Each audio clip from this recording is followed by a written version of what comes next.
We are born bent on our own ambitions. It's in our nature to control and compete. And pride, often the source of this behavior, keenly notices the pride of others. Often we want to point out the failing of the equally prideful and impose our own wills on them while neglecting to see these traits in ourselves. In Genesis 30, we find a myriad of characters who are bent on obtaining favor and selfish gain, often at the expense and exasperation of others.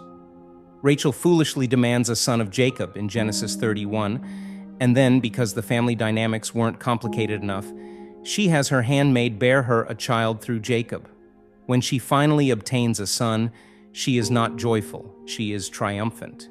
With mighty wrestlings I have wrestled with my sister and have prevailed. In Genesis 30 verse 8 it reads, "And Rachel said, I have struggled a mighty struggle with my sister and have prevailed." And she called his name Naphtali. Leah uses bribery and her own handmaid to gain the attention of her neglectful husband, while Laban and Jacob continue circling, using, and manipulating one another. We read this in Genesis 30, verses 16:25 to 36. Verse 16, "When Jacob came in from the field in the evening, Leah went out to meet him. And she said, 'Come in to me, for I have hired you with my son's mandrakes.' And he slept with her that night," now 25 to 36. "And it happened that as soon as Rachel had given birth to Joseph, Jacob said to Laban, 'Send me away that I may go to my place and my land. Give me my wives and my children for which I have served you, and let me go. For you yourself know my service that I have rendered to you.' But Laban said to him, 'Please, if I have found favor in your eyes, I have learned by divination that Yahweh has blessed me because of you.' And he said, 'Name your wage to me, and I will give it.' Then he said to him, 'You yourself know how I have served you and how your livestock have been with me, for you had little before me, and it has increased abundantly. And Yahweh has blessed you wherever I turned. So then, when shall I provide for my own family also?' And he said, 'What shall I give you?' And Jacob said, 'Do not give me anything.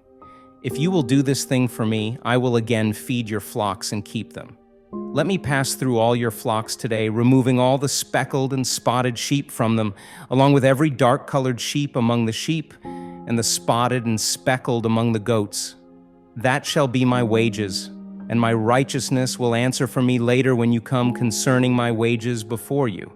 Everyone that is not speckled or spotted among the goats, or dark-colored among the sheep, shall be stolen if it is with me.'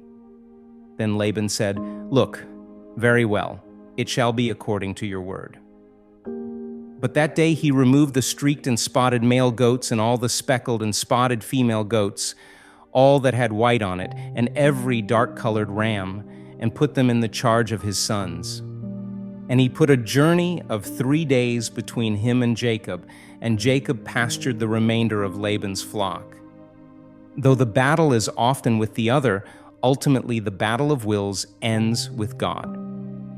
When we are bent on our own way with others, we don't think about the one who leads and directs our lives. In Genesis 30, God is the one who is in control of events. Only when he listened to Leah or remembers Rachel do they bear children. To avoid making this video a long one, you can read about this in Genesis 30, verses 17, 22, and 23. Our wills are actually battling his, not theirs. The Great Commandment in Matthew 22 presents another approach and mode of operation. You shall love the Lord your God with all your heart and with all your soul and with all your mind. If we first submit to this, the second will be easier. You shall love your neighbor as yourself. When we are right with God and we realize how patient he is with our weaknesses, we can learn to be patient with others. Ponder over this in the coming days. How are you fighting for control of your life and the lives of others? How can you seek to submit your own will to God in humility?